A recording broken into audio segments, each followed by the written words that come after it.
Okay, so just a couple of things. The current assignment, there's an error on the DAO, the controller, the connection that we gave you as part of the assignment that says it was a singleton. It's not actually implemented correctly as a singleton. So I mean, if you already solved that, that's fine. Otherwise, we're just going to provide a solution to that connection correctly as a correct singleton. What else? Yeah, that's it. Let's see, where are we? So we had just started on ORM on Monday. So let's finish that up. I think we got halfway through the lecture for ORMs. See where we might have left off. Right,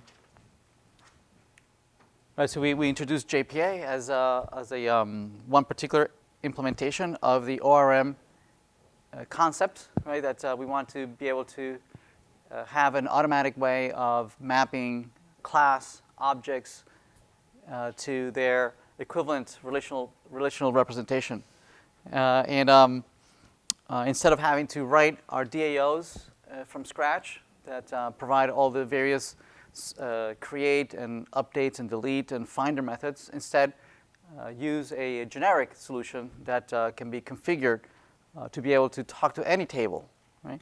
And so yesterday we created a simple JPA application. We configured it. We connected it to a database. We talked a little bit about the configuration here, where you can provide the URL, username, password to connect to the remote database. We also talked about a couple of configurations for the JPA library itself that you can configure to create the schema for you from scratch. So it would look at all your classes, and based on the names of the classes, based on the name of the fields, based on the data types of those fields, you can create an equivalent schema, equivalent SQL schema. And so that's the DDL configuration. And this configuration update here of DDL auto allows you to configure how much do you want to delegate to the database, right? Do you want it to create it from scratch and based on the classes generate the entire schema?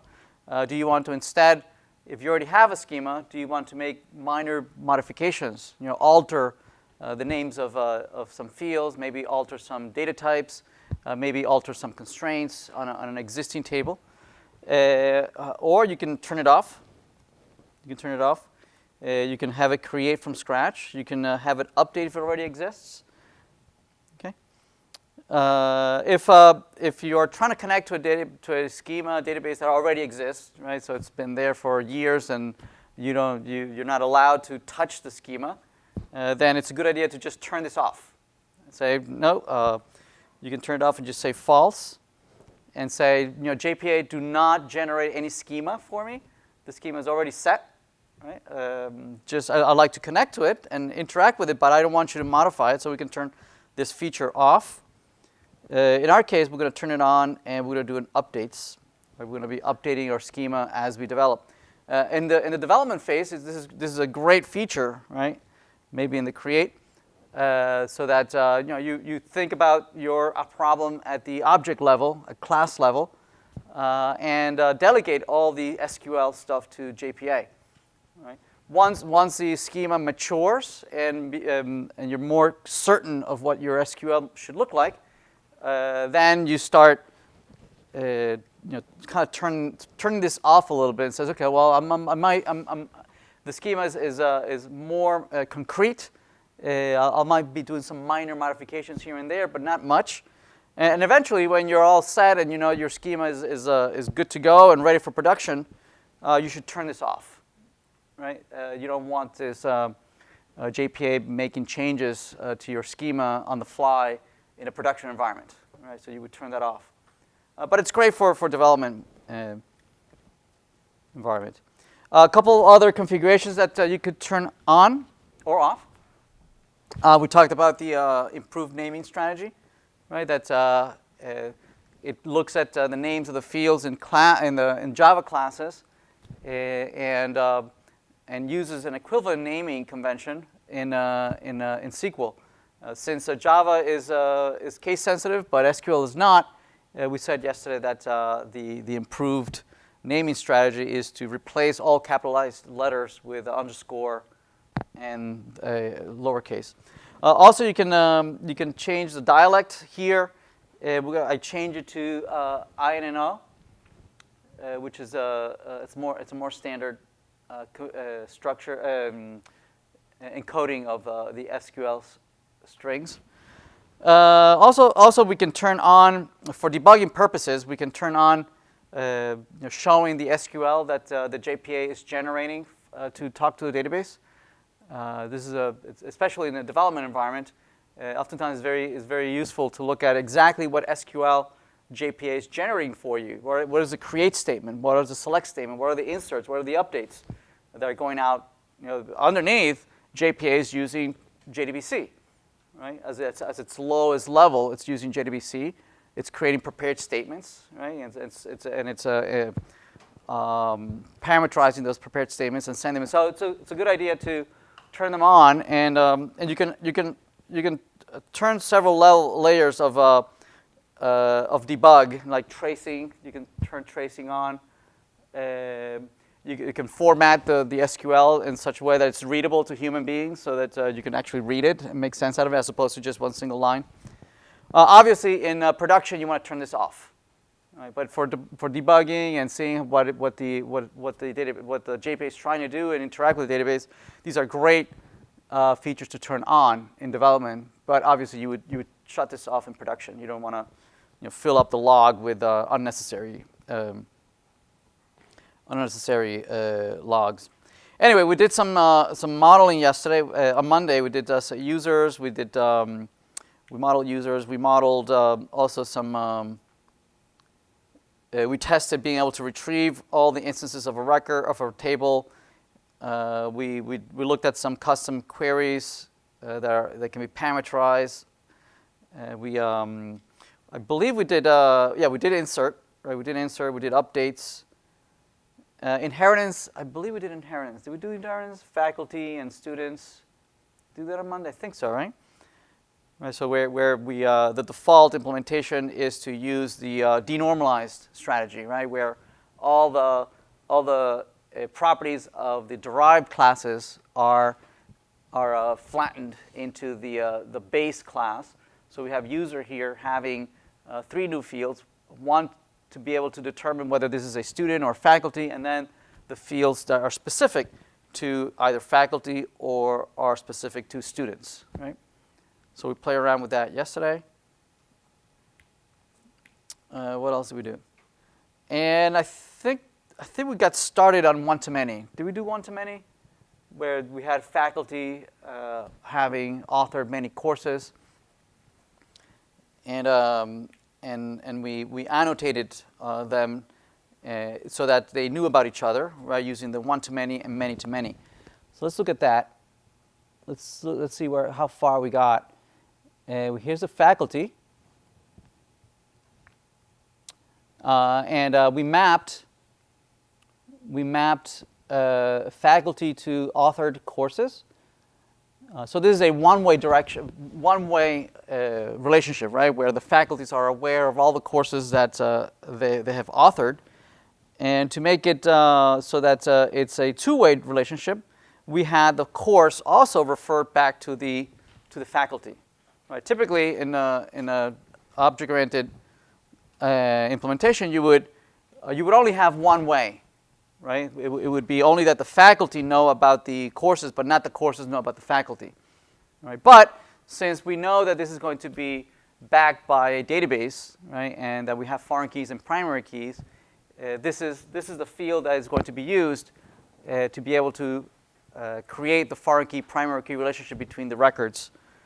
And because in relational databases, it's very common that you can navigate backwards and forwards between the tables, right, by just joining the primary key and foreign key. We want to allow the same kind of a feature, be able to navigate between the two using these properties. Okay, let's see what else. Did we create set author, get author? Very good. What else? We did a one-to-many mapping. Yeah, we did that. And presumably this is the schema that was generated. Let's verify that. Let's see. We had the user, which presumably had the faculty. Right, these are the faculties. Right, we have Tim Berners-Lee. We had Dan Brown. We had I guess we're inserting Tim Berners-Lee quite a few times. And these were the courses authored by, I think it was Tim Berners-Lee that we worked on yesterday, right? We had Tim Berners-Lee authored both courses. Any questions about one-to-many? Makes sense, right? One thing that I did want to point out is I just want to go over a little bit real quick, is that the relationship can be established from either side, right? In a relational database, it can only be established one way, right? It is a child who has a foreign key referencing the parent, right? But in Java, the relationship can be established either way. Right? It could be that the faculty has a particular course in the array of courses that they have authored, right? So the faculty knows who the course is. Or it could be established having the course having a reference to the faculty who's the author, right? So this is one of the challenges of that fall in the problem of maintaining of dealing with the kind of the bridge or the impedance problem between these two worlds, right? That here you have two choices of doing the same thing, right? Either the parent knows about the children, or the child knows about the parent. Whereas in relational database, you can only have the child knowing about the parent. It's the only way, unless you perhaps have a mapping table, which would be an optional way of implementing it, right? You have a mapping table that references both. Right, that references has a foreign key to the faculty, has a foreign key to the child. But that's not the implementation we chose here. We chose the course having references to the parent. Anyway, so because you can establish a relationship starting from any point, either the course knowing about the faculty or the faculty knowing about the course, here we have provided additional functions or methods that, from the faculty's point of view, you can add courses to the authored courses, right? To the array of authored courses. So this function allows you to do that. So here's a new course that I have authored, and what I'd like to be able to do is add this new course to my list. If this were only a Java world, right, and you would typically model the parent knowing about the children, we would be done. That's it. That's all we need to do. Right? It would be one-way relationship. The parent knows about the children, and you just add the course to the local array, and you're done. But because we know that this is going to be mapped to a relational database, right, and we know that we want to model being able to navigate in both directions, not only do we have to add the course to our list, we also need to tell our children, right, that we are their parent. Right? We have to tell, hey, course, did you know that I'm your author? Right? And here we're asking the hey, course, who's your author? Am I your? Do you know that I'm your author? Says if not, then well, yeah, I am. I am your author. Okay, and this is to be able to support the fact that the relationship is both ways. And same way from the other side, right? Because I can establish the relationship in either direction, from the course I should be able to say, hey, course, this is your author. Again, if this were a plain Java and we want to establish the relationship in one direction, we would just say this.author equal author, and that's it. We'd be done.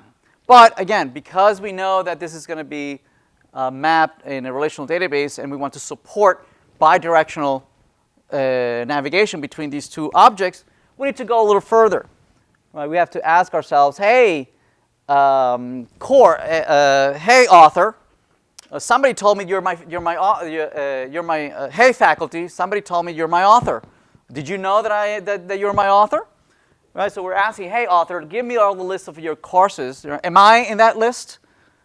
Am I in that list of courses that you've authored? If not, I want to add myself to that list. Okay. Again, I can start establishes the relationship from either end. Right? It would be redundant to do it both ways. Right? Kind of redundant. That's why there's an if statement there. Has this already been done? Right? Am I already in your list? Because I might have already been established from the other end. Right? So we check to see, am I already in there? If not, then yes, I want to add myself.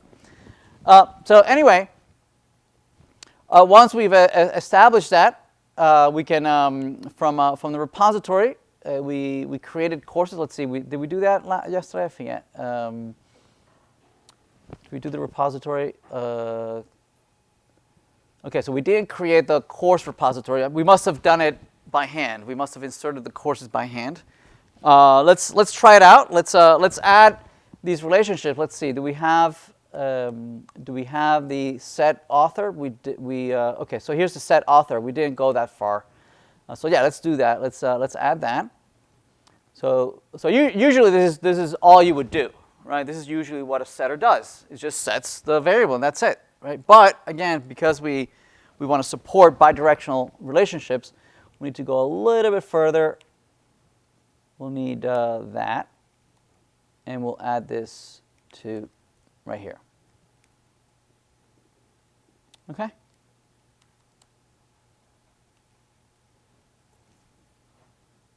All right, excellent. And so that's from the course's point of view, and from the faculty's point of view. Again, typically in the set course, I guess we could do it in the set course. Although the set course is it's or set courses, sorry, or set authored courses. Typically, it's asking for an entire list of courses that are authored, right? That's a very common way of modeling it in Java. This is a little bit more nuanced. We know it's that this relationship is incremental. I author one course, and then a little later I'll author another course, and then a little later I'll author another course. So incrementally here we're adding the courses that we have authored throughout the years and whatnot. So if we go on the faculty side, once we've established this list of courses, we can provide a syntactic sugar implementation that just adds incremental instances as we add more new courses that have been authored. All right, so let's go on and let's create the repositories for each one of these. Let's see, what do we have here? We have this repository. Let's add a course repository. So this is a course repository, and in the course repository, let's configure it up. Let's configure it so that it knows how to CRUD courses. There we go. Okay. Once we have that, now we can try it out. We can test these repositories and establish a relationship between the two. Let's see. We can test create courses. I thought we did that.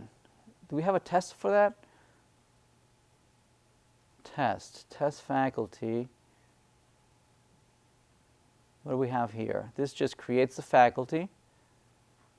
What about this? That's user. Okay, I guess we didn't. All right, let's create a simple test for testing the courses. So this is a test courses. And in our test courses, let's try out creating a new course.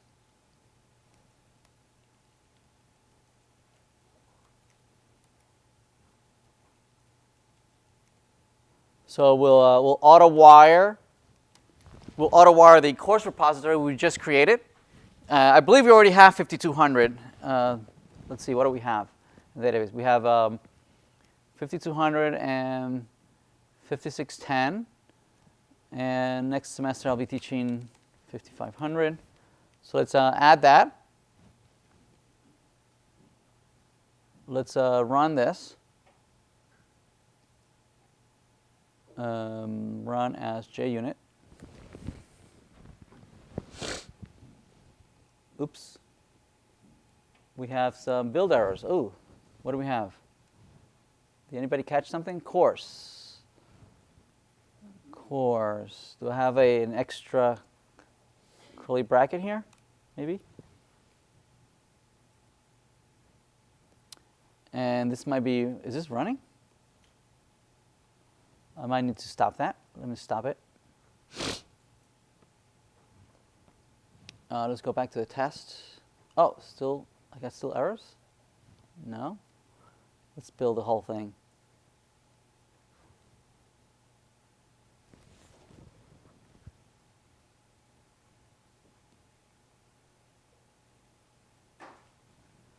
Okay, let's try that. Let's try it. Let's see, what do we have here? Test courses, yeah.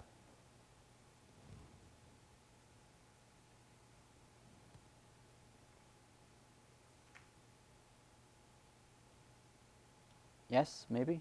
No?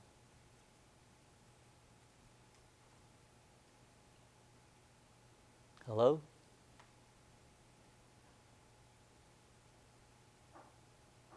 This looks like it's going to fail. It's probably waiting for the database to time out.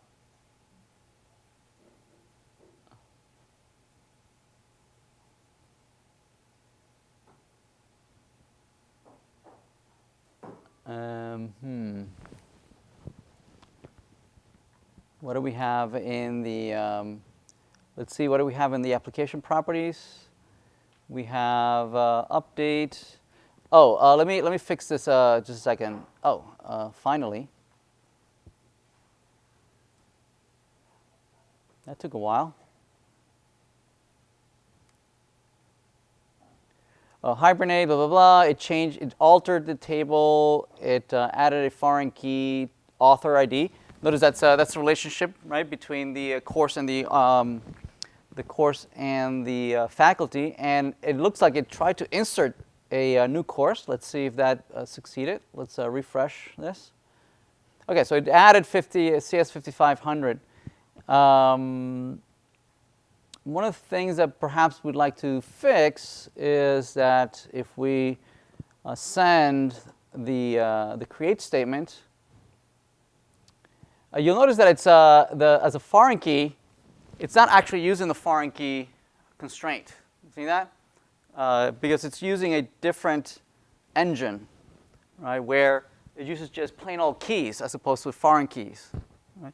So that's one of the things that you can change, and what kind of engine do you want.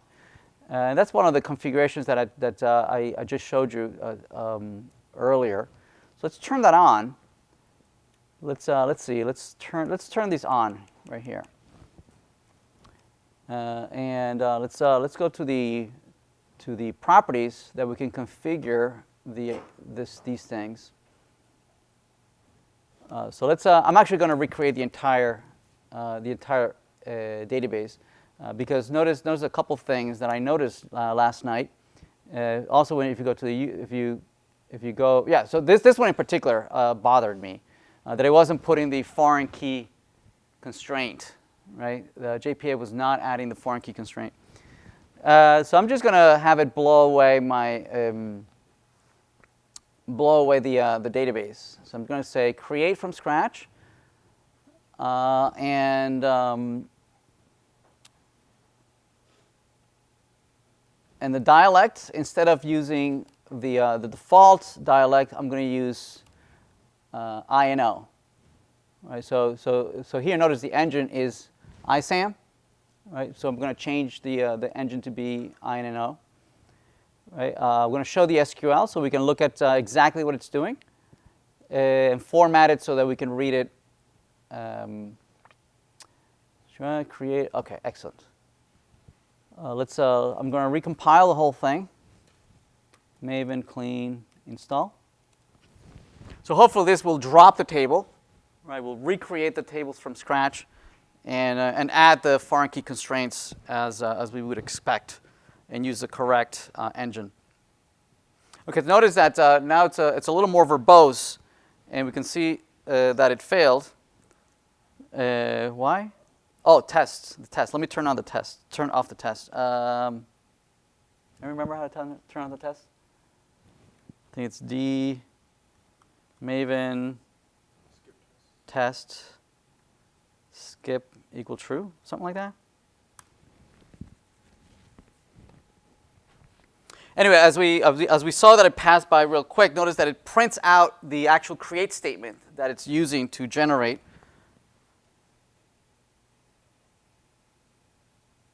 It's somewhere here.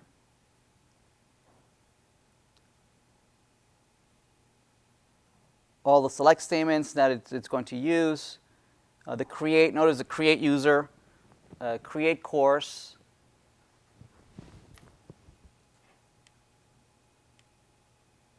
Notice that it altered the course to add the foreign key constraint. Right, so let's go back here and let's refresh. Let's see if this worked. Send create.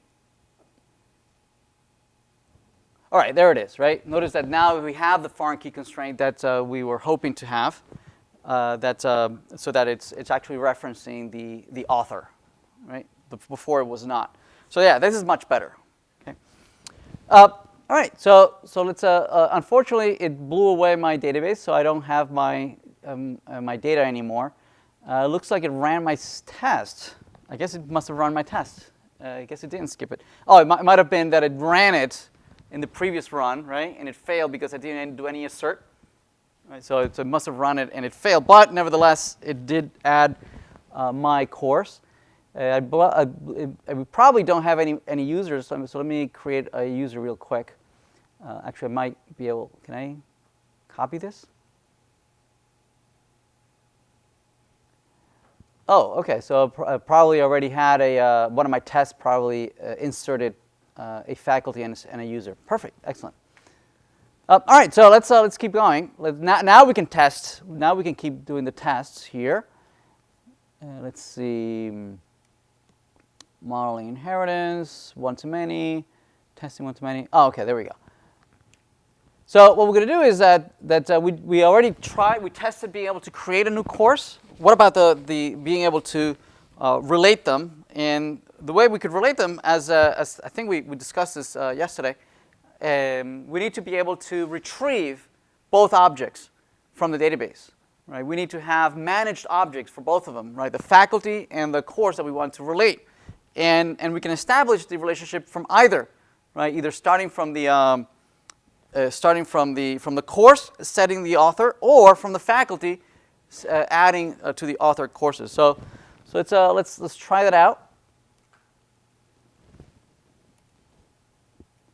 And let's add here in the tests. Where are we? So tests in the test courses. Let's comment this test out. Let's create a new test.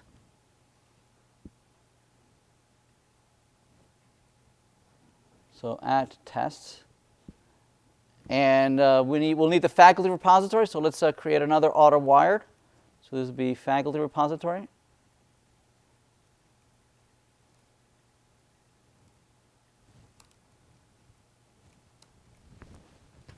Where we're going to find the faculty. Let's see, do we have a faculty? Faculty, so ID number 2. So we're going to retrieve the faculty number 2. And we're going to retrieve the course number 1, which presumably is CS 5500. And again, we can do either this way and add the faculty to the course and then save the course, or we can add the course to the faculty and then save the faculty. It would be redundant to do both, but you can go either way. Okay, so let's go this way. So we'll set the author and then save the course. All right, so let's try this out. Let's run this test. So right now, the course I believe has no author. It has no author. So let's run this. Do we have a test courses? So let's run that.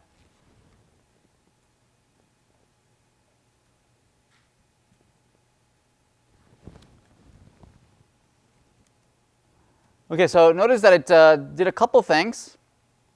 It made sure that the table was, oh no. I had to create in the, and probably dropped my, my table. Grr, and recreated. Careful, don't do this in production. Let's see. Application properties. Careful. Don't create. Update. Let's see. Let's see how did it leave our database. Let's. Do we have the course? No, we don't have the course. All right, so I'll just add it here by hand. Apply. And do we have any users? We don't have any users. I'll just create a faculty real quick. So faculty, Ada,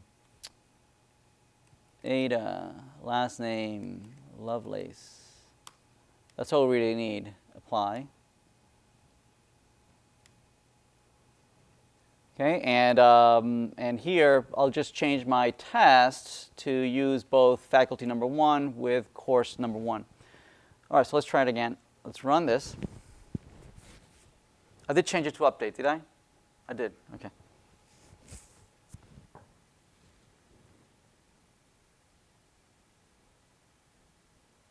Okay, so these are the two reads. These are the two selects. See that? Reading from the faculty and reading from the course. See that? It's doing the joins where they match. So that's this read, these two reads over here. I don't see the update. Maybe the update didn't happen. Let's see. Let's look at the course. Retrieve. It didn't work. Why did you not work?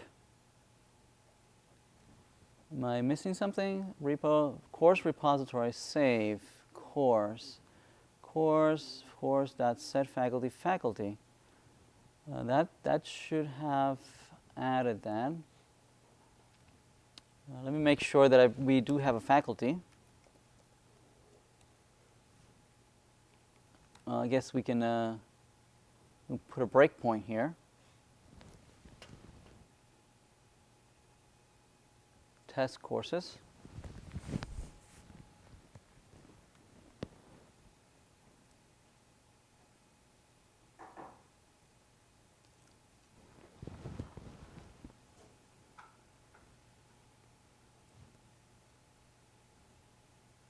Okay, there you are. So if we hover over faculty, it looks like we have Ada. There's Ada.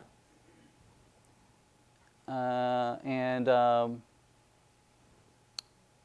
then fetches. Notice the select statement that it generated, and there's the course. We have course CS50500. There we go. And that's the course, and that's the save. Why are you not updating? It didn't do the update. Okay, should have done the update. All right, nevertheless, it should have worked. I'll debug it and see what's going on. What am I missing? Probably missing something dumb. Let me try the other way around.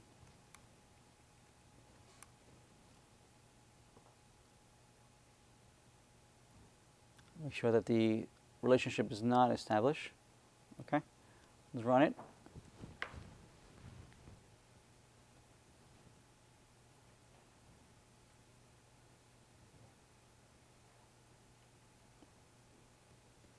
Still didn't do the update.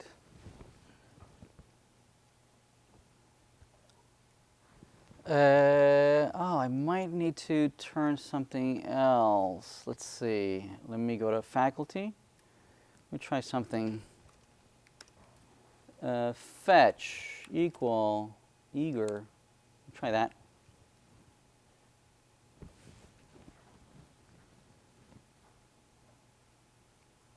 So what fetch type eager, if you remember, we still didn't work.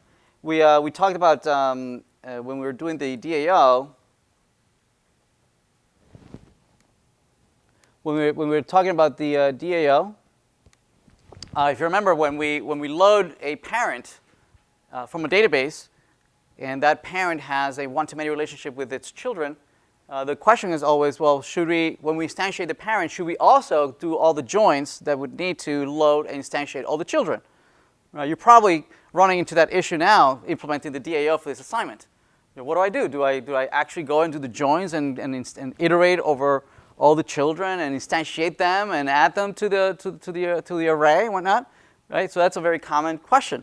So you can configure the behavior and tell the JPA that when you instantiate a faculty, we can configure the fetch of its children to be either eager or lazy. Meaning, if I say lazy, when I read the record of the user, I don't want it to be joined with the courses, because I don't want the courses, not yet anyway.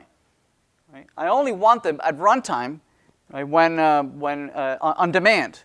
When I do a get courses, right? When I do a get the authored courses, then it will do a select statement of joining the author with the course and fetch all the courses and instantiate them in memory, and then make them available so that this list will be populated. That make sense? All right, so you can configure whether you want it to be, fetch them at just in time, or eager means that when I fetch the record for the faculty, I also want to fetch all the course records as well, right? And instantiate and have this list ready to go right when the faculty is instantiated. Right? You can configure either one.